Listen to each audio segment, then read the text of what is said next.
Bueno, pues muy buena tarde a todas y todos. Muchas gracias a la Comisión Estatal de los Derechos Humanos para invitarme en esta ocasión, en este proceso que van a ser de 6 meses, que yo creo que debe de ser más que solo un proceso de formación, un proceso de transformación. Vamos a ver un poco de esto en la presentación. Voy a hablarles necesariamente muy rápido de la evolución y retos de los derechos humanos, necesariamente muy rápido porque yo creo que se puede hacer un doctorado de la evolución y otro doctorado de los retos que existe hoy en materia de derechos humanos en México. Unas pinceladas de uno de los temas y del otro, y también algunas de las perspectivas que me parece que pueden ser valiosas cuando hablamos de este tema, que podría ser muy legal, solo legal. De hecho tiene como un cierto carácter de este tipo, muy legaloide a veces, y poco ligado a muchos otros ámbitos de la vida. Yo creo que a veces pienso que si uno pensara cómo se construyó el Estado mexicano, sus instituciones, podríamos pensar que quizá la Secretaría de Educación Pública no es la responsable de la deserción escolar o la falta de acceso de chicos y chicas a la escuela, sino es la Comisión Nacional del Agua, ¿no? Porque hay muchísimas comunidades en donde no hay agua de manera potable. Los niños y las niñas tienen que participar de esta tarea, no pueden ir. O que es la Secretaría, en el caso que hubiera en un lugar o en otro, la Secretaría de Alimentación, porque dependiendo de lo que come cada niño, de su nivel de salud, de nutrición, hay un desarrollo cognitivo que le permite aprovechar la escuela o no. Hay ciertos enfoques. La verdad es que podríamos decir que muchísimas instituciones públicas, también las privadas, ¿no? Si pensamos en una comunidad muy violenta, o en una comunidad que ha sido desplazada, podríamos pensar que en realidad son esos grupos sociales los responsables de la violencia, también son los responsables de la deserción escolar.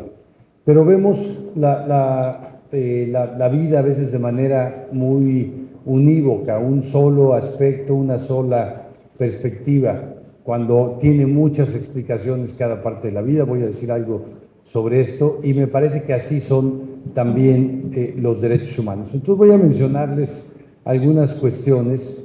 Esto no sé dónde está ¿es hacia atrás o nada más para dónde tengo que dirigir cuando? Pero acá la pantalla está. Ok, gracias. Bien, algunas perspectivas sobre los derechos humanos. Trataré de ser lo menos teórico posible. Una es que es uno de los cambios más relevantes, y ahora verán algunos ejemplos de por qué en la historia de la humanidad. Básicamente porque cambió la autopercepción de las personas y la relación de las personas entre sí, y la forma de agruparse, de organizarse de las personas, ¿no? Hay algunos cambios han sido desde esa perspectiva muy positivos, y otros lo han sido muy parciales, pero con una visión también muy distinta de lo que vivimos hoy, ¿no? Ha costado guerras, sigue costando guerras, el hecho de que las personas reivindiquen sus derechos, el hecho de que las personas digan: yo tengo derecho a elegir a mis gobernantes, yo tengo derecho a trabajar en una cosa o en otra, ¿no? Las niñas en Afganistán hoy día: yo tengo derecho a estudiar, yo tengo derecho a manejar un auto, yo tengo derecho a tomar decisiones por mí misma. Todo eso, yo tengo derecho a la autonomía y a la soberanía nacional. Todo eso, imaginen un lugar y otro del país. Tengo derecho del mundo, perdón, tengo derecho a vivir según mi propia orientación sexual e identidad de género. Todo eso sigue produciendo guerras, conflictos sociales, muerte. Y en la mayoría de los países hay un marco legal en contra de eso, pero todavía no en todos los países, ¿no? Eso es. Bueno, hay la intención, me parece, última de los derechos humanos es que todas las personas podamos vivir en un nivel de vida adecuado. De hecho, eso lo verán seguramente en el transcurso del diplomado, pero al conjunto de la posibilidad de que una persona viva todos sus derechos se llama nivel de vida adecuado, ¿no? No es tener buen ingreso o tener buen nivel de salud, es tener un buen nivel y un respeto a la persona, a la identidad en todos los ámbitos. Esto es lo que esperamos, algo así esperamos como esta imagen, no solo un nivel de vida adecuado, sino una vida en libertad. Voy a empezar con la parte de la evolución, porque si empiezo con la parte de los retos, qué bueno que no me dijeron que un diagnóstico de la situación de los derechos humanos en México, porque entonces nos deprimimos, pero hay una parte de evolución muy, muy luminosa, que a veces se ve poco porque ya está dada, ¿no? No solo en este país, pero todos estos temas que voy a mencionar también en este país pasamos de la esclavitud a las libertades, ¿no? Desde que se inició la colonia, hace poco más de 5 siglos, nuestro país ha estado más años, ha tenido más años la esclavitud legalizada que los años en que hemos sido legalmente libres después de la independencia, ¿no? Casi 3 siglos de esclavitud legalizada, apenas 2 siglos con la esclavitud prohibida, con las libertades. Y tenemos vasos comunicantes desde esta perspectiva. Hemos pasado de la desigualdad a la igualdad formal todavía, ¿no? Pero existe, ¿no? Uno de los temas es el voto femenino. Desde la primera vez que hubo una elección libre hasta que las mujeres pudieron votar, pasaron 130 años en que no pudieron votar las mujeres. A partir de que pudieron ser electas, bueno, en igualdad de circunstancias, digamos, eso han sido los últimos 6 años, cuando tenemos elecciones desde 1824. Tenemos una parte de igualdad formal. Hay una parte de negación a el reconocimiento de los derechos de las personas con discapacidad. Diría ni siquiera negación. Hasta el año 2012, 26 códigos civiles en el país homologaban a las personas con discapacidad con expresiones como incapacidad, imbecilidad, estupidez, idiotez, ¿no? En los códigos civiles hasta el año 2012, ya no estamos hablando de 1824, ¿no? Pero ya estaba aprobada y ya México había ratificado la Convención de los Derechos de las Personas con Discapacidad de la ONU, y nuestros códigos civiles decían eso todavía, de la exclusión a la inclusión, a un proceso de inclusión con el reconocimiento de la orientación sexual y la identidad de género, ¿no? SOGI por sus siglas en inglés, donde ya tenemos no un tratado, porque hay muchísimos países, sobre todo musulmanes, que no lo aprueban, que penalizan la homosexualidad y todas las expresiones no heteronormadas, pero tenemos un cambio sustantivo. México está en avance en esa materia, de ser objeto indirecto a ser objeto directo, a ser sujeto directo de derechos humanos, niñas, niños y adolescentes, con una serie de contradicciones, porque seguimos teniendo, y quienes están estudiando derecho, bueno, y si no, quienes son padres y madres o cuidadores, y si no, quien fue niño o niña alguna vez, o sea, todas las personas, hemos pasado por el esquema de la patria potestad, ¿no? La patria potestad, un concepto del derecho romano de hace 20 siglos, que le daba al pater familia la posibilidad de decidir no solo sobre la familia y sobre la esposa o la cónyuge, sino también sobre los hijos, sobre el destino de los hijos, sobre el trabajo de los hijos, incluso sobre la vida de los hijos. Un papá podía vender a sus hijos como esclavos si le parecía que se lo había ganado, siempre y cuando no lo vendiera en la misma zona en donde vivía, y podía disponer hasta la muerte de la vida de los hijos si consideraba que era adecuado. Eso era legal, de ahí viene el concepto de patria potestad, que hoy también con una visión de derechos humanos se ha ido cambiando por el de responsabilidad parental, que padres y madres tenemos responsabilidad sobre los hijos, no tenemos poder sobre los hijos. Pero hay un reconocimiento. Ahora los niños, niñas, adolescentes tienen derechos directos y no solo a través de las familias. O un ejemplo, hay muchísimos, pero un ejemplo de derechos restringidos a derechos plenos hasta los años 90 en el estado de Jalisco y casi todos los lugares del país. No existía la adopción plena, existía una suerte de adopción que hacía que cuando un niño o una niña era adoptado, su papá y su mamá eran su papá y su mamá, pero los hermanos no eran sus hermanos.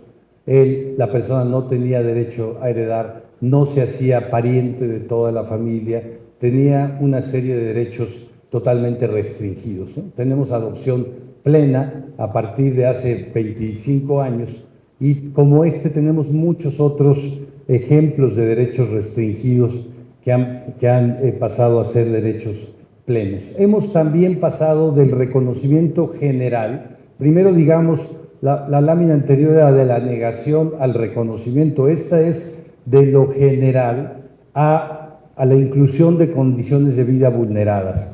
Ustedes saben que en nuestra Constitución del 17, una constitución en ese momento progresista, una constitución de derechos sociales, en donde el derecho al trabajo, el derecho a la propiedad colectiva, después el derecho a la educación, el derecho a la salud, fueron reconocidos como derechos generales para toda la población. Eso mismo hizo la construcción del derecho internacional de los derechos humanos, cuando el Pacto de Derechos Civiles y Políticos, el Pacto de Derechos Económicos, Sociales y Culturales, ambientales, eso se sumaron después, pero todos estos son derechos generales que tuvieron una segunda etapa cuando, después de que a partir de los años 40, en la posguerra, se comienzan a reconocer los derechos, después se dan rápidamente cuenta los organismos, en ese momento nacientes de Naciones Unidas, de que hay ciertos grupos de población que de todas maneras no podían acceder a los derechos, aunque estuvieran reconocidos. Las mujeres seguían sin votar, las mujeres siguen sin tener igual salario, ¿no? Las mujeres en algunos lugares siguen sin poder estudiar, ¿no? Las personas, en razón de su grupo étnico, del tono de piel, de la pertenencia a una población específica, vivían y viven discriminación racial y racismo, ¿no? Creamos entonces un cuerpo, primero a nivel de tratados internacionales, de legislaciones para grupos de población específicas. La Convención contra la Discriminación Racial, la CEDAW, la Convención contra toda forma de discriminación a las mujeres, la Convención de los Derechos del Niño, de trabajadores migratorios y sus familias, de derechos de personas con discapacidad, que después se han ido convirtiendo en legislaciones locales y en instituciones en México. Hay más de 500 instituciones que son para grupos específicos, debe haber bastantes más. Por ejemplo, los institutos de las mujeres, que empezó uno a nivel nacional, bueno, empezó la Comisión Nacional de las Mujeres hace 25 años, no más que eso. Después el Instituto Nacional, los estatales, ahora hay municipales, ahora hay oficinas, los que atienden a población migrante, los que atienden a población afrodescendiente, a niños y niñas, adultos mayores, etcétera, ¿no? Todos ellos, además, la semana pasada amenazados con una iniciativa de ley para desaparecer a 18 de estos organismos federales, ¿no? Hemos pasado también del reconocimiento global a la ampliación territorial, es decir, el sistema de derechos humanos comenzó, digamos, siendo un sistema internacional, básicamente con la Declaración Universal. Antes estaba la Carta de Derechos del Hombre y del Ciudadano francesa, otras experiencias, pero a partir de la Declaración todas las personas en todos los países, se supone, sin excepción, eso dice la declaración, todas las personas nacen libres e iguales en dignidad y en derechos. Entonces se supone que es para todas las personas. Pero después de eso se fue construyendo sistemas regionales de derechos humanos, bueno, paralelamente a la construcción de sistemas nacionales de derechos humanos y de reconocimientos subnacionales de legislaciones estatales que han ido haciendo cambios sustantivos y de reconocimientos locales, por ejemplo, el matrimonio igualitario en la Ciudad de México, ¿no? Pero como ese hay muchísimos. ¿Qué pasó? En realidad, un solo sistema o una cuestión que empezó con algo que no es un tratado, no es un acuerdo internacional, es una declaración, se ha ido convirtiendo en una multiplicidad incontable de marcos legales estatales, federales, estatales en nuestro caso, o subnacionales, locales, etcétera, ¿no? Es infinita, ya no se puede, no me acostumbro, no se puede contar. También cambiamos de la visión de otorgar garantías, eso decía nuestra Constitución hasta antes del 2011 apenas, ¿no? La autoridad, vía la Constitución, otorga garantías a los ciudadanos, al concepto, no está explícitamente dicho así, pero sí de un reconocimiento permanente, incluso les voy a dar un ejemplo, la semana pasada, de condiciones de derechos y de libertades. Lo que hay que reconocer, claro, para que las personas lo tengamos, son derechos y libertades, pero se hace a partir de las condiciones específicas de las personas, ¿no? Les doy un ejemplo que pareciera que es de reconocimiento de derechos, pero sin reconocimiento de condiciones no hay. Hace unos años hicimos un levantamiento de información en la Ciudad de México a escuelas de educación de todos los niveles educativos, incluso federales que daban educación en la Ciudad de México. Entonces, en una respuesta fue del ISSSTE. El ISSSTE nos dijo, cuando le preguntamos cuántas personas con discapacidad hay en las estancias infantiles del ISSSTE, es decir, menores de 4 años. El ISSSTE nos dijo que aunque no estaba permitido, aunque el reglamento lo prohibía, tenían 4 y estaban en posibilidad de duplicar al 100% esa cifra, es decir, tener 8 niños con discapacidad, ¿no? Entonces, como ¿por qué el reglamento lo impide, ¿no? ¿Por qué? Y nos dieron una respuesta formal, porque esta es una institución de salud y seguridad social, y en la medida en que no tenemos las condiciones adecuadas para cuidar ese grupo de población, lo más seguro y lo más saludable para los niños es que no vengan a nuestras guarderías, ¿no? Digamos, esto es el año 2007, tampoco es 1824. Y ese mismo año le preguntamos al Politécnico Nacional, ¿cuántos alumnos tienes con discapacidades? ¿Y cuáles discapacidades? ¿Qué tipo de condiciones? Entonces, el Poli nos dijo, como diferenciar es discriminar, no podemos preguntarle a las personas si tienen discapacidad o no. Y entonces, como no sabemos cuántas personas hay, pues no tenemos las adecuaciones necesarias porque no sabemos qué discapacidades hay, ¿no? 2007 también el Politécnico Nacional. Bueno, por eso decimos que el reconocimiento no solo es de derechos y de libertades, también es de condiciones. Todas las personas tenemos condiciones de vida distintas y requerimos adecuaciones para poder acceder a esos procesos. Lo vemos muy claramente con un bebé, requiere apoyo para la alimentación. No es que no le dé hambre, no es que no quiera comer, no es que no sepa comer, requiere apoyo porque sus condiciones son específicas. Y aquí tenemos un montón de cosas que han sido muy recientes en este reconocimiento permanente. Estas que están aquí, derechos de niñez, sistema integral de justicia penal adolescente, reconocimiento de población afro, de derechos de las trabajadoras del hogar, fomento a las organizaciones civiles, Código Federal de Procedimientos Civiles y Familiares, todas son de los últimos años. El Código Federal de Procedimientos Civiles y Familiares es de la semana pasada, ¿no? Es de las, iba a decir, que de las únicas cosas buenas que hizo el Congreso de la Unión la semana pasada, pero no sé si se va a oír, mejor no la dijo, me la ahorro. Quédense con la duda de lo que iba a decir. Pero el actor central, en realidad, en este proceso deja de ser la autoridad, ¿no? En la parte formal, ¿no? Pasa a ser él, la persona, sus condiciones, sus derechos y sus libertades. Y también pasamos de que los derechos humanos eran como la parte administrativa, como la definición de límites, de obligaciones, de sanciones, la explicitar autoridades, etcétera, en nuestro marco legal, a ser un elemento central, tan central que el título primero de nuestra Constitución es Derechos Humanos. Eso es el artículo primero y de ahí define todo lo que tendría que ser la legislación. Todo tiene que estar interpretado, así lo ha dicho la Corte, a la luz del principio pro persona. Lo que más beneficia a la persona es lo que tiene que definirse en un criterio tanto para crear una nueva legislación, para crear una política pública, para relacionarse entre los particulares o para tomar una decisión judicial, ¿no?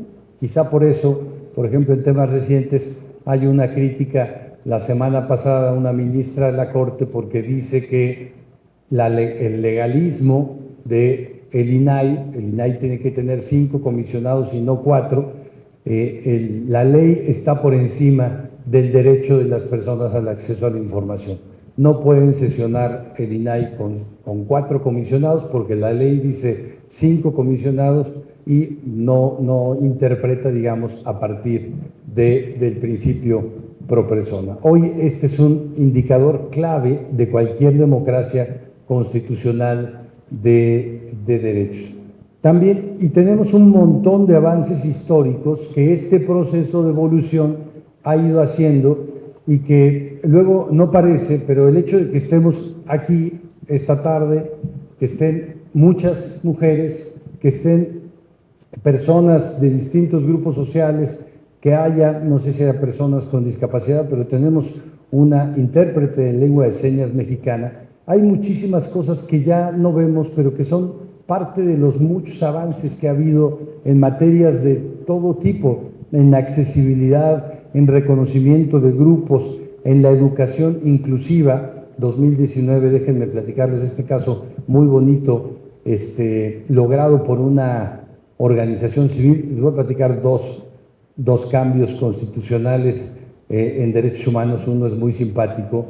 En el año 2004, quizá la mayoría de este grupo aquí no había ni nacido, no hayan nacido sí, pero no recordarán que hubo una reforma constitucional porque una organización civil que trabajaba con personas con discapacidad le dijo al presidente Fox en ese momento que no se debían de llamar minusválidos, ni enfermos, ni impedidos, incluso así era el término que usaba la ONU, ni lo que decían nuestros códigos civiles, sino personas con capacidades especiales. Entonces, al presidente le pareció muy bien, iniciativa de reforma, se cambió la Constitución en el Congreso, lo aprobaron 17 congresos estatales, se publicó y entonces estallaron las organizaciones de personas con discapacidad. Dijo, no, o sea, capacidades diferentes tenemos todas las personas. ¿Quién no tiene capacidades diferentes? Eso es invisibilizar la discapacidad, ¿no? Es un eufemismo que invisibiliza la discapacidad y entonces le fueron a reclamar al presidente Fox y él dijo, iniciativa de reforma constitucional, quítenle ese nombre. Lo aprobó el Congreso, 17 congresos estatales, en menos de un año se reformó 2 veces el mismo artículo por una propuesta de una organización civil. Pero otra, hace 4 años quizá, una niña con discapacidad y de condición indígena, hablante de lengua indígena en el Estado de México, va a la escuela regular y le dicen no la podemos admitir aquí porque tiene discapacidad y porque habla una lengua indígena. Va a la educación especial y allí dicen no porque es hablante de lengua indígena.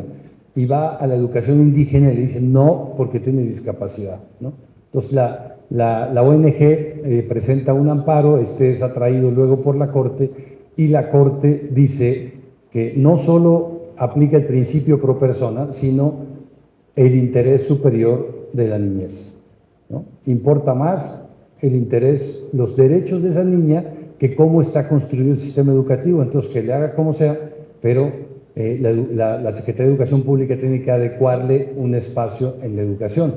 Y además, no solo eso, dice, toda la educación tiene que ser inclusiva, toda la educación, todos los niveles educativos, ¿no?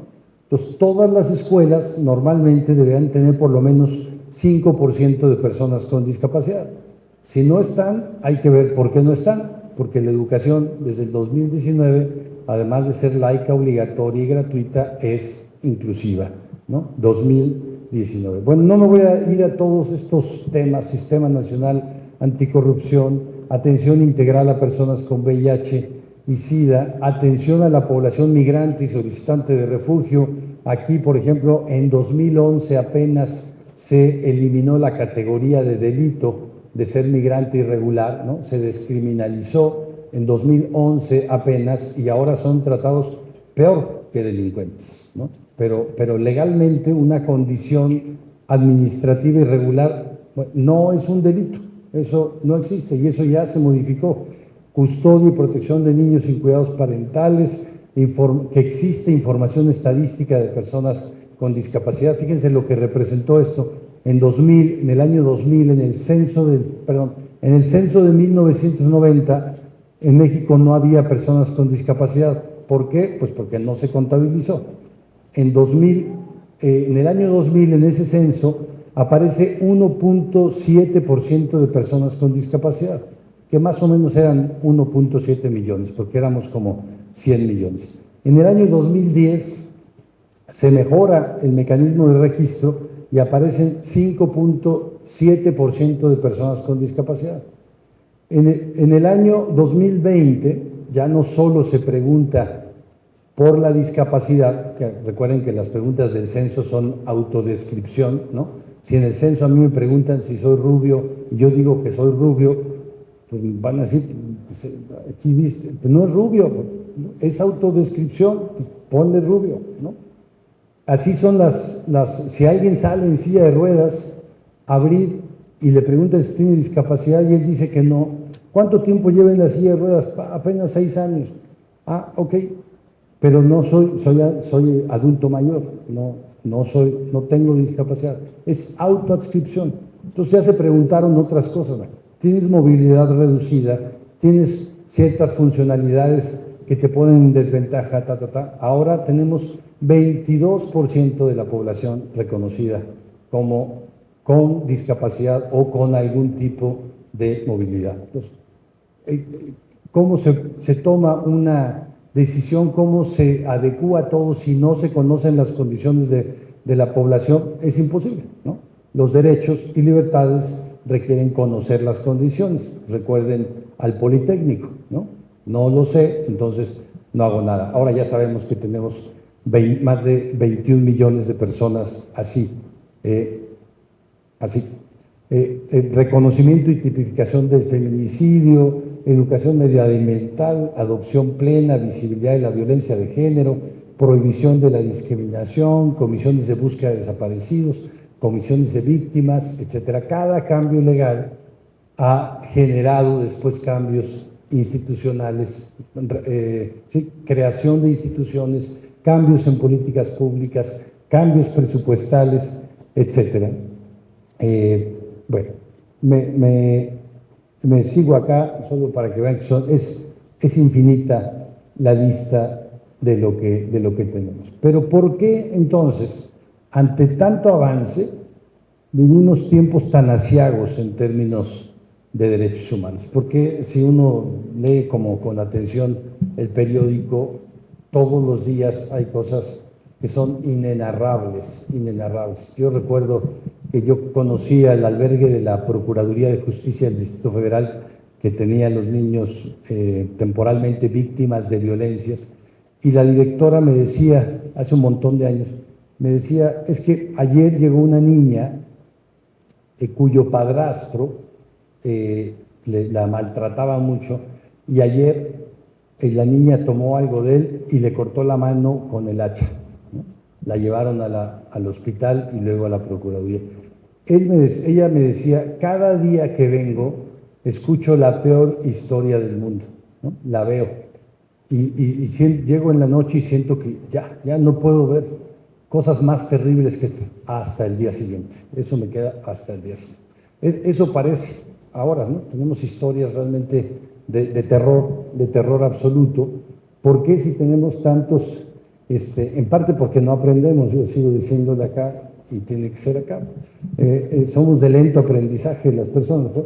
Tenemos situaciones muy complicadas. Hoy el espacio cívico, la posibilidad de que las personas desarrollemos libremente todo aquello que no está prohibido, todo aquello que no es ilegal, nos organicemos para participar, nos organicemos para expresar nuestras libertades, se organicen las chicas el 8 de marzo y el día que quieran, se organice este grupo, transiten libremente los migrantes, etcétera. Todo eso que podemos llamar espacio cívico ciudadano está amenazado, ¿no? Está vean, no sé qué tanto se ve, pero lo verde son los espacios en donde no considera este monitor que hay una restricción, básicamente Canadá y los países nórdicos, ¿no? México no está totalmente cerrado, pero está reprimido el espacio cívico. Hay también otro índice que habla de las democracias, el nivel de respeto a la democracia, de que no solo se respete el voto, la parte más formal de la democracia, sino de que todas las personas podamos vivir en un marco legal que existe y que se respeta, digamos, ¿no? Eso, el Estado de Derecho, veremos otras sobre el Estado de Derecho, pero ese es, digamos, el principio básico de una democracia. Una democracia es un espacio que tiene un marco legal de respeto, que organiza la convivencia entre las personas y en donde la autoridad no tiene un poder indebido sobre la ciudadanía. Aquí también estamos en una situación de un régimen híbrido, no democrático, y también en términos de Estado de Derecho, vivimos de cumplimiento de la legalidad, vivimos una situación muy compleja según el índice de Estado de Derecho en México. En algunos lugares peor que en otros, como pueden ver en el sur-sureste del país, pero Jalisco, por su origen, no canta mal las rancheras, ¿no? Y también vivimos situaciones de violencia infinitas. Las situaciones de violencias son aterradoras, y aquí hay que ser claros que claro que tenemos toda la violencia que provoca el crimen organizado, tenemos la violencia o las violencias que por falta de cumplimiento del marco legal, por omisión institucional, por incapacidad institucional, se provoca desde el Estado, desde las autoridades del Estado. Ciudad Juárez, la estación migratoria es un ejemplo de muchísimos, y la violencia intrapersonal dentro de la familia, que afecta mayoritariamente, no me traje esos números porque no se trata de que se desanimen entrando en el diplomado, pero los índices de violencia de género, sobre todo a las niñas de 0 a 5 años, creció 315% el delito de abuso sexual entre 2009 y 2016, ¿no? Las niñas de 0 a 17 años viven más del 92% de los casos de violencia económica, 94% de los casos de violencia sexual, 91% de los casos de violencia psicológica, ¿no? Hay un sesgo evidentísimo, digamos, una correlación entre crimen organizado, falta de intervenciones efectivas de las autoridades y la desigualdad de género, ¿no? No para las mismas violencias, pero sí para el mismo país, ¿no? Por eso también cuando decimos es que en el país, al fin, tampoco, o sea, sí hay cosas, pero uno puede vivir más o menos bien, ¿no? Todos quienes decimos eso, pues somos varones, ¿no? No sé qué mujer que esté aquí, quizás si hay alguna, alce la mano, ¿no? Tiene la total certeza y libertad y seguridad de que no va a ser agredida en ningún espacio público o privado. ¿Hay alguna? Hace poco, unos años, ¿no? Mi hija de 14 años fue a una calle de la casa, a una escuela de ballet, regresó y al último yo iba llegando con el coche y la vi llegar como medio rápido y me dijo, es que un tipo se me acercó y venía ya caminando muy pegado a mí, me quería hablar y al final me eché a correr. Y yo, espantadísimo, le dije, pero ¿qué pasó? ¿Cómo estuvo? ¿Ya se fue? Y le dije, ¿te ha pasado alguna otra vez? Y me dice, desde hace 4 años me pasa, si no todos los días, me pasa casi todos los días. Es una situación en donde uno dice, bueno, ¿dónde está el marco de derechos humanos? No hay manera. Acabo de ir el año pasado a Ecuador, a Quito, y un día en la noche me fui a un parque, pero eran las 11:30 de la noche, muchísimas chicas solas, no en bolitas, haciendo ejercicios en shorts. Yo digo eso en Quito, no hablo de Oslo, donde las niñas de 6 y de 7 años pueden viajar solas en el metro. ¿Dónde desnormalizamos? ¿Dónde definimos que lo que hay que hacer es autocuidarse y no caer en las manos de la violencia o del crimen, ¿no? En parte porque normalizamos no vivir en un Estado de Derecho, normalizamos no vivir en un lugar que tiene respeto a las libertades cívicas, en un país con bajo nivel de democracia, en un país con violencias de todo tipo, violencias sexuales contra las niñas, violencia contra la comunidad LGBTQ y más, personas desplazadas por la violencia hacia uno y otro grupo de población. También las amenazas, incluso ahora yo entiendo que la mayoría de quienes están aquí forman parte o trabajan en alguna organización de la sociedad civil, ¿no? Tenemos un cierre del espacio público, hay amenazas, hay cierre del financiamiento, hay acoso, pues ahí está el SAT, el SAT parece que es el Big Brother, el gran Big Brother que está vigilando qué hacemos o qué no hacemos, ¿no? Tengo una amiga que hizo una adecuación a su acta constitutiva para conseguir la donataria autorizada, entonces el notario le mandó un borrador, ella lo mandó al SAT y el notario le dijo, ese no este es el bueno, pero lo volvió a mandar, tenía 3 palabras de diferencia entre una y otra, ahora está denunciada penalmente por la Fiscalía General de la República, que como no tiene muchos crímenes que atender, está viendo las actas constitutivas, las actas protocolizadas de organizaciones civiles, para ver en qué van a invertir el dinero, ¿no? Para ver si no es un tema de golpeteo político. Se está reduciendo, o al menos estamos en ese peligro, el espacio de trabajo de las propias organizaciones. ¿Por qué relaciono esto con el tema de evolución de los derechos humanos? Porque casi todos los temas que vimos, prácticamente la totalidad de los temas que vi al inicio, que son avance en materia de derechos humanos, fueron propuestos, impulsados, presionados, dialogados, consensuados por la sociedad civil, ¿no? Yo no recuerdo, debe haber algún caso, pero yo no recuerdo de algún caso de motu propio en donde una entidad federativa, el Congreso o algo así, haya hecho un avance en un derecho que no le haya sido solicitado. No sé, recuerdo uno, que es además simpático, no sé si vieron aquí alguna vez la película de Mar Adentro, si no la han visto, véanla, es una cosa estupenda. ¿Nadie la vio? No se las spoileo, pero es muy buena, muy buena. Bueno, vio esa película y es digamos, sobre el derecho a la muerte asistida, no es la eutanasia.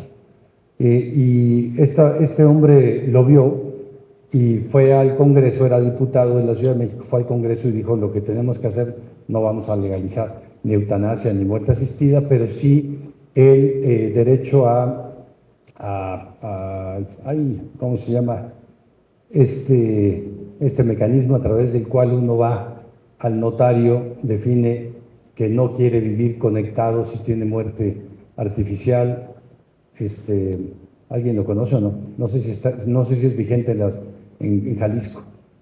Ahora recordaré el nombre. En la Ciudad de México uno puede ir al notario, se llama voluntad anticipada, ¿no? Y solo hacer una declaración: si yo estoy en condiciones así y así y así, que no implique ni eutanasia, ni muerte asistida, ni nada por el estilo, nada más una continuación artificial de la vida, yo no quiero estar en ese allá es legal, es un derecho que tenemos las personas, entonces se firma con el notario y ya se tiene listo por si se ocupa. Pero fuera de eso, realmente todo ha sido una situación de propuesta, de presión. ¿Por qué pasa esto? En realidad porque la sociedad civil es quien conoce que le duele a la gente, ¿no? En muchos de los casos, porque muchísimas miles de organizaciones se han creado a partir del dolor de la gente. Y hoy pareciera que algunas de las rutas de los derechos humanos para el trabajo en pro de la legalización, del reconocimiento, de la judicialización, etcétera, y de las obligaciones generales de derechos humanos que irán viendo en todo el diplomado, se han ido estrechando, ¿no? Es cierto que ganamos ya varias batallas, hemos ganado la batalla legal. ¿Está totalmente ganada? No, claro que no está totalmente ganada, pero lo que ya está ganado ayuda a ganar lo que falta, porque tenemos un enorme marco de tratados internacionales que México ha suscrito, que hoy forman parte de nuestro cuerpo constitucional, porque ahora existe la convencionalidad y existe la constitucionalidad, y porque hay interpretación conforme y una serie de cuestiones que los abogados conocen bien. Y tenemos entonces posibilidades de decir: esto no puede ir para atrás porque los derechos son progresivos, entre otras cosas. Los derechos humanos son progresivos, siempre se tiene que ir a más, no a menos. Pero, bueno, avanzamos en lo institucional. Este diplomado lo organiza una comisión que forma parte del Estado y que desde las instituciones del Estado tiene la obligación de proteger a la ciudadanía ante la posibilidad de límites, digamos, violados por las autoridades, ¿no? Que puedan hacer algún tipo de afectación a sus derechos. Es una batalla institucional, ¿no? No siempre funciona bien, pero tenemos comisiones en todos los estados y tenemos también incluso algunas municipales. Tenemos oficinas, secretarías, subsecretarías de derechos humanos que hace en los 90s, antes de la creación de las comisiones y después del cambio en la Constitución, no existían. Se avanzó en lo procedimental, hoy sabemos que se puede meter una queja y cuál es el caminito. Se avanzó en la parte de la política, en una parte, hace unos 8 años, el 8 de marzo, en una celebración, así lo dijo un alcalde en Chiapas, del Día de la Mujer, él muy amablemente invitó a su esposa al evento, y durante el evento algo discutían ahí, se paró y empezó a golpearla en el evento, en pleno evento, ¿no? Hubo una protesta pública, al final el alcalde perdió su puesto, tendría que haber ido a más, pero esa parte del avance en lo político, porque no hay cosas que ya no aceptamos políticamente, eso 30 años antes se hubiera dicho: bueno, pues está loco, pero pues le pegó porque era suya, ¿no? Como se sigue diciendo todavía sobre los niños y las niñas, ¿no? Vemos que le pegan a un niño en el súper, y si le pegan a una mujer, igual y te metes, ¿no? Si patean a una chica o le dan nalgadas, una bofetada a una chica adolescente, tratas de meterte. Si le pegan a un niño o una niña, no. ¿Por qué? Pues porque es suyo. Es el principio patrimonialista de las personas, ¿no? Hemos avanzado, por eso yo digo que esa batalla no está ganada, la política, ni la educativa tampoco. Tenemos una serie de restricciones. Hoy día, por ejemplo, tenemos una acción de inconstitucionalidad en la Suprema Corte de Justicia contra un cambio en la Ley de Educación de Aguascalientes, en donde se legalizó algo llamado el PIN parental. El PIN parental le da la posibilidad a un padre o una madre de familia de decidir qué se le enseña y qué no a los hijos, sobre todo en materia de sexualidad. Le permite a los padres obligar a la escuela a que nunca se hable de la sexualidad a los niños durante toda su primaria, ¿no? Por una decisión de los padres. Una acción de inconstitucionalidad va a caer, pero eso quiere decir que lo educativo tampoco está ganado, ¿no? Este país necesita educación integral en sexualidad para prevenir el abuso sexual y para prevenir mil cosas. Y no se ha ganado la batalla cultural. En parte por eso normalizamos lo que normalizamos. En parte por eso el comisionado nacional de migración sigue en su puesto trabajando y cobrando. No se ha ganado la batalla ideológica. Y hay una serie de ires y venires sobre si los derechos deben de ser puestos a voto, si deben ser consensuados, si las personas debemos tener los derechos que otras personas consideramos que deben de tener. Por ejemplo, en Monterrey, 8% de la población cree que los niños solo pueden tener los derechos que los papás les concedan, ¿no? Los derechos con los que los papás estén de acuerdo. No se ha ganado evidentemente la batalla económica y la desigualdad socioeconómica que vivimos es una propuesta de eso, pero también la desigualdad presupuestal en la asignación del presupuesto público. Los derechos humanos, la promoción, el cuidado, etcétera, tienen muy poco recurso en comparación con el peso que tienen constitucional, ¿no? La Constitución les da un peso así y el Congreso les concede un peso así, ¿no? Eso no tiene una correspondencia y tampoco, claro, la batalla estructural. Se sigue violentando los derechos de manera estructural de las personas. No alcanza lo que hacemos las organizaciones civiles o no alcanza lo que hacen las comisiones de derechos humanos. Avanzado lo que hemos avanzado, yo creo que estamos en tiempo de hacer aprendizaje. Si 30 años en Jalisco, para la comisión es muy buen tiempo de hacer una serie de aprendizajes y a ver qué sí aprendimos estos 30 años, qué tenemos que desaprender y qué tenemos que aprender que no sabíamos, ¿no? Qué tenemos que reaprender, ¿no? Y yo creo que toca seguir el ejemplo del Baza. Este barcote, no sé si lo alcanzan a ver ahí, pero es un barco que tiene pues por lo menos el largo de todo el salón, y es un poco más alto que todo el salón y casi del mismo ancho. Imagínense, es una cosa grande, pero era un barco que en el siglo XVII era como el barco insignia de Suecia y de la realeza sueca, ¿no? Suecia, así como después se metió con el Volvo a competir en el mercado de los autos, pues en ese momento se metió a competir por la colonización. Digo, a los holandeses les va muy bien, los portugueses son los reyes de la colonia, los españoles ya tienen su propio continente, los ingleses están agarrando pedazos por aquí y por allá, los suecos vamos a entrarle a este negocio que parece bueno.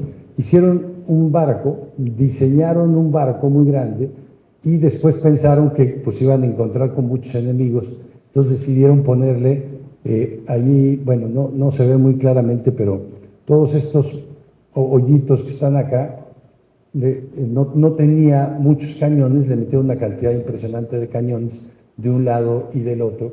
Luego le metieron también unas esculturas de madera al frente, enormes, enormes, de 15 metros, para que se viera a lo lejos la fortaleza de Suecia. Le metieron 400 personas al barco, dinero, etcétera. Hicieron una ceremonia, zarpó el barco y antes de 500 metros se hundió.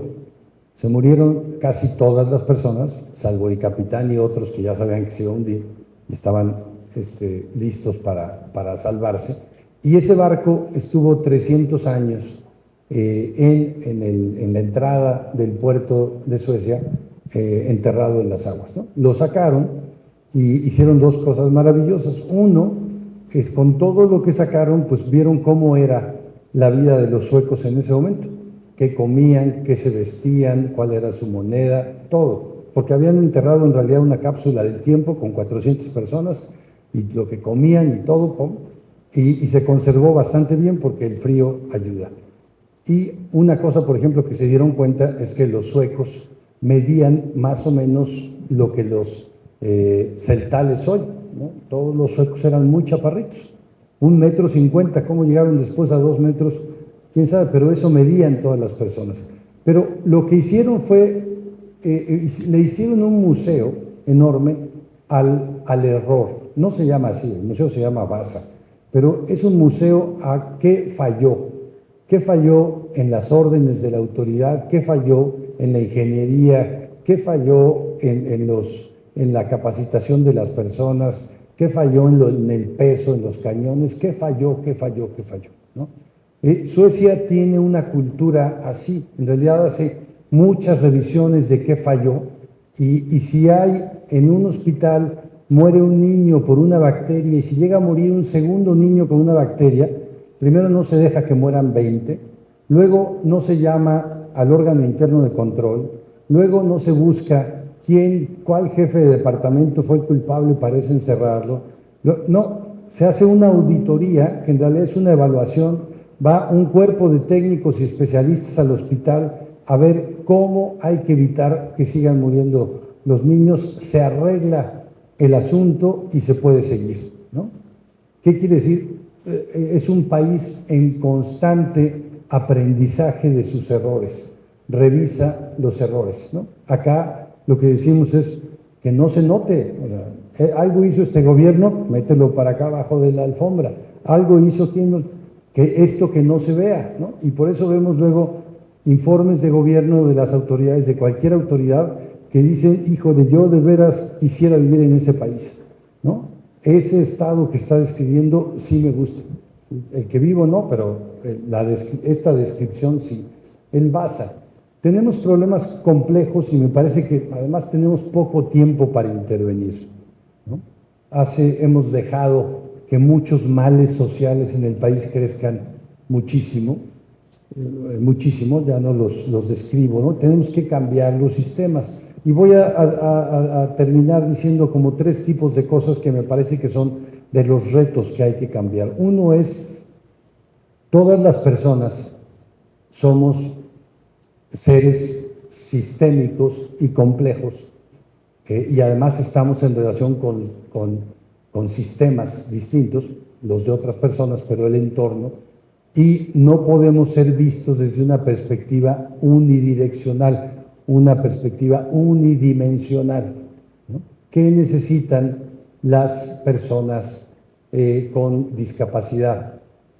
Fíjense la pregunta que me hicieron una vez unos diputados. Me decían, ayúdanos a ver de la Ciudad de México, a saber de la Ciudad de México cuáles son las avenidas por las cuales circulan las personas con silla de ruedas, porque vamos a hacer un proyecto de accesibilidad y queremos invertirle ahí por donde circulan. Y yo no entendía, a ver, pero ¿cómo? Sí, las personas con discapacidad pues van del hospital a su casa y de su casa al hospital, entonces quiero saber cuáles son esas avenidas para hacer un proyecto de gobierno y poner la inversión ahí. Yo estaba esperando a ver a qué hora se reían los diputados, pero no se reían, sí querían saberlo. Partían de una cosa, la Ciudad de México tiene 180 estaciones del metro. Las únicas que había accesibles eran el centro médico, el hospital La Raza y algún otro hospital. ¿Por qué? Porque ¿a dónde van las personas con discapacidad? Los hospitales. ¿De dónde vienen? ¿Quién sabe? Pero ahí se bajan, ¿no? Entonces, esas estaciones son accesibles, 175 más, no, eso era un hecho real, ¿no? Circulan por donde es posible circular, ¿no? Si todas las personas circulamos en la vida, trabajamos en la vida, hacemos en la vida por donde es posible ejercer esos derechos que tenemos, pero no podemos hacerlo si la autoridad o alguien tomó desde antes una visión unidimensional de nosotros, ¿no? Sin integralidad, sin vernos a las personas como integrales, sin interdependencia, sin ver que todos los derechos son interdependientes y sin intersectorialidad, sin ver que cada persona, piensen en su día de ayer, tuvo contacto con algo que es administrado por el municipio, pagó impuestos federales, tuvo relación con alguna actividad del gobierno del Estado, vivió con cosas hechas por la iniciativa privada, vio medios de comunicación públicos y privados, etcétera. Todas las personas tenemos relación con muchos sectores de la sociedad todos los días, ¿no? Ninguna autoridad, ninguna cosa de la iniciativa privada, ninguna empresa, ninguna escuela, ni nuestra familia nos puede abarcar integralmente. ¿Ya vieron cómo no se aprende? Cuando pensamos esto desde el ejemplo ya no del tratado internacional ni de la Constitución, sino de la vida de un niño o una niña, podríamos pensar qué necesita un niño o una niña. Pues aquí hay una lista larga. Yo quisiera pedirles que me dijeran algo de lo que está aquí que no necesita un niño o una niña, o que no es importante, o que de plano podemos decir, pues, si se puede bien, pero si no, no. Si se puede bien la vacunación, pero si no, no. Si se pueden bien los cuidados, pero si no, no. La protección contra riesgos, la vivienda adecuada, la seguridad social, la licencia de maternidad, o sea, que la madre esté ahí, el acta de nacimiento. ¿Qué no necesita un niño, ¿no? Una persona necesita muchísimos factores para vivir. Esta de plano no la ven, pero Luz Helena la conoce muy bien. La ruta integral de atenciones a un niño en primera infancia, que determina después de estos como 140 indicadores, y cada indicador tiene a alguien que es responsable de cumplirlo, porque está el Registro Nacional de Población y la Secretaría de Educación, y está el DIF, y está el municipio, y está la oficina de no sé qué, y está la empresa del papá, y está el Seguro Social, y está muchas, para que funcione bien la sola vida de una persona. ¿Qué pasa cuando tenemos una visión unidimensional? Aunque hagamos cosas muy importantes como estas, el programa Prospera, antes Oportunidades también, fue el programa mejor evaluado de la política pública durante muchos años, porque lograba avances en lo que se metía. Los niños terminaban más los niveles educativos, tenían mejor educación, tenían mejor nivel de alimentación, mejor nivel de salud. Solo eso. Ese programa podía estar en la vida de esa niña, y esa niña tener una relación con un ambiente como este, con un entorno como este, muy complicado, un entorno que tiene muchas dificultades para la vida. Ninguna fuerza, por más que tuviera de un programa, o ahora ni siquiera, porque los gobiernos ahora gobiernan a través de las transferencias financieras, ya no hay intervenciones públicas, cada vez hay menos intervenciones públicas directas. Entonces pensemos que esta niña recibe una beca enorme, 3,000 pesos al mes. ¿Qué pasa con 3,000 pesos, con su salud, su alimentación, su educación, y además en un entorno de violencias, de adicciones, de falta de agua y saneamiento? Nada, no se puede. La toma de decisiones unidimensionales no sirve, ¿no? Tenemos evidencia de que la realidad es multidimensional. La vida de un niño, de una niña y de cada persona es multidimensional, y el conjunto de la sociedad es más multidimensional. No sé cómo se puede decir, ¿no? Y así son los derechos, ¿no? todos los días, cada persona vivimos nuestro derecho en relación con muchísimas autoridades. Entonces, uno de los retos, me parece, es que los derechos humanos se han trabajado durante muchos años o de una manera unidimensional. La organización que trabaja tortura, en específico, ¿no? Y no la critico, solo digo que el enfoque no es amplio, o las autoridades desde una manera unisectorial, lo que le toca a una comisión, lo que le toca a la Secretaría, no de una manera multisectorial, aunque claro que las atribuciones y las competencias legales dicen te toca lo que te toca, pero eso no quiere decir que no puedas hacerlo con alguien más o que no tengas una visión pareja, ¿no? Y otra de las perspectivas, y esta me la voy a saltar casi entera porque ya me estoy acabando el tiempo, es que no solo son todos los derechos y todas las dimensiones de la vida, sino son todas las personas, son todas las personas, ¿no? El tipo de violación o de vulneración de los derechos no implica que una vulneración valga más que la otra. Yo conocí hace muchos años a una organización en Monterrey que se llamaba porque creo que cerró, no cumplió su objetivo, era el Centro de Apoyo a los Más Pobres de los Pobres entre los Pobres. Pues un día le pregunté a la fundadora, y como, ¿por qué le pusiste ese nombre? Dice, pues porque hay quienes dicen que los presos son más pobres, pero no, que las trabajadoras sexuales son mucho más afectadas. Y yo quería decirle a todo el mundo que este grupo con el que trabajo sí son la población más jodida. Nadie me va a competir la jodidez de este grupo de población. Cerró la organización, pero luego tenemos una competencia así, ¿no? Por causas, y mi causa, las otras causas, claro que son válidas, pero hay de causas a causas, hay de personas a personas. No todas las personas somos iguales o tratamos igual a las personas. Y tratar por igual a los desiguales profundiza la desigualdad, ¿no? Necesitamos mecanismos para tratar de manera diferente a los desiguales. Intenten ir con un amigo, una amiga de ustedes a el restaurante, que no haya accesibilidad, y entonces le dicen en la banqueta, estacionan su silla de ruedas y le dicen, tú dime qué quieres comer y te aseguro que yo me lo como y te voy a decir exactamente qué te comiste, ¿no? Y lo voy a disfrutar muchísimo en tu nombre. No, hay cosas que no deben de sustituirse. Se necesita una rampa para entrar a ese restaurante, ¿no? Y necesitamos rampas de todo tipo, rampas legales, rampas normativas, rampas culturales, rampas ideológicas, rampas mediáticas, para que todas las personas podamos acceder al ejercicio de todos los derechos, ¿no? Voy a cerrar con esta perspectiva. Un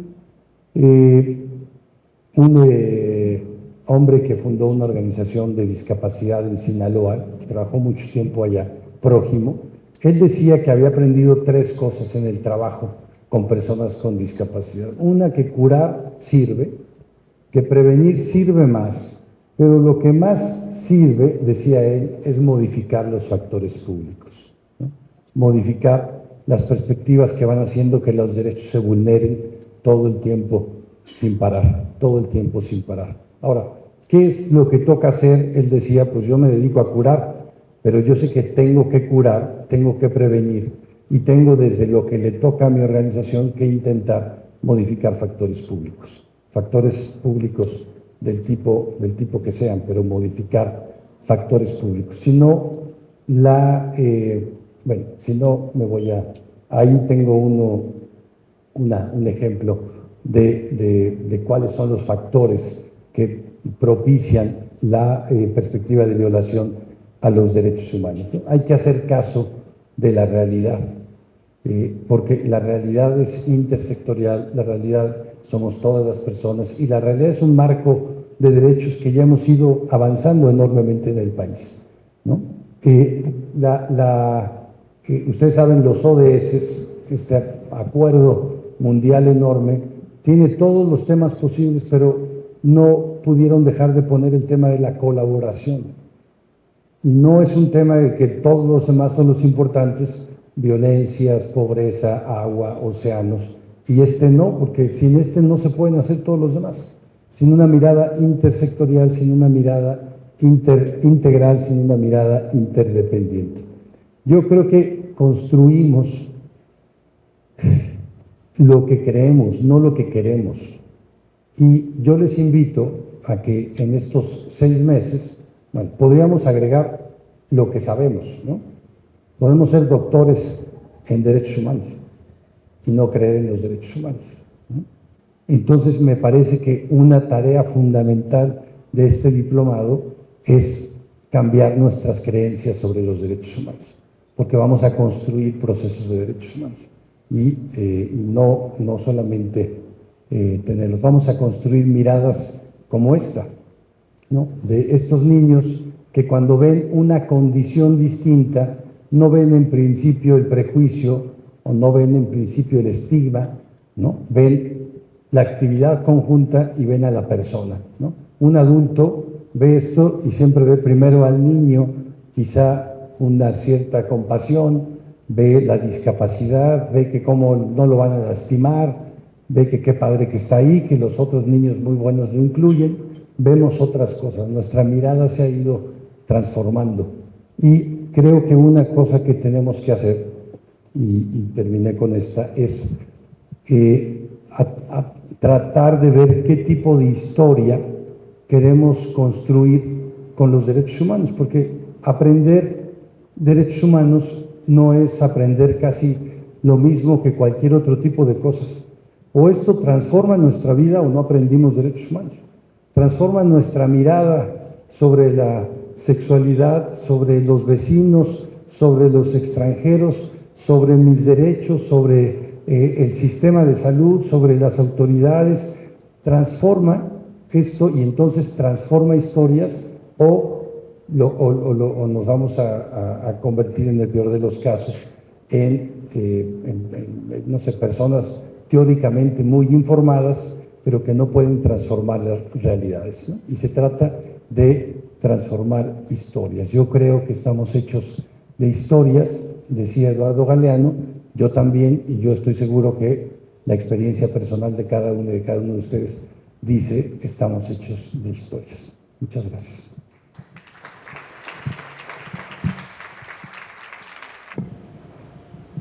Entonces, primero yo. Muchísimas gracias. La verdad es que estos temas nos motivan a todos y claro que con esa claridad y esa experiencia que tiene en ello, pues fue un gran inicio para este diplomado. Muchísimas gracias.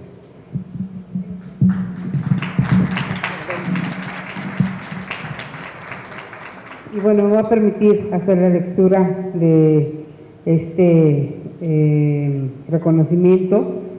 La Comisión Estatal de Derechos Humanos Jalisco, el Instituto de Derechos Humanos Francisco Tenamaxtli, el Diplomado en Derechos Humanos y desde luego la Universidad de Enrique Díaz de León otorgan el presente reconocimiento al doctor Ricardo Bucio Mujica por su destacada participación en el módulo de Derechos Humanos y sus mecanismos de protección. Conferencia magistral. Firma el director de la licenciatura en Derecho y la licenciada Luz del Carmen Godínez González, presidenta de la comisión. Muchísimas gracias, es un honor para mí entregarse. Gracias. Y bueno, tendría este obsequio también para usted. Muchísimas gracias. Muchísimas gracias, licenciado Ricardo, de verdad. Para nosotros es un honor haber iniciado este diplomado en Derechos Humanos el día de hoy con su participación. Yo creo que el día de hoy se empiezan a sembrar esas semillas del conocimiento y de esos retos tan grandes que tenemos como personas, primeramente como sociedad, y sobre todo para poder generar esos vínculos de coordinación entre los organismos de la sociedad civil y los gobiernos para garantizar los derechos humanos. Muchísimas gracias de verdad por la participación. Y también le vamos a entregar un reconocimiento. La Comisión Estatal de Derechos Humanos Jalisco otorga el siguiente reconocimiento a Ricardo Bucio Mujica por su participación y colaboración en las actividades de capacitación y difusión de esta Comisión Estatal de Derechos Humanos Jalisco, durante el Diplomado de Derechos Humanos 2023. 2 de mayo del año 2023, Guadalajara, Jalisco. Muchísimas gracias.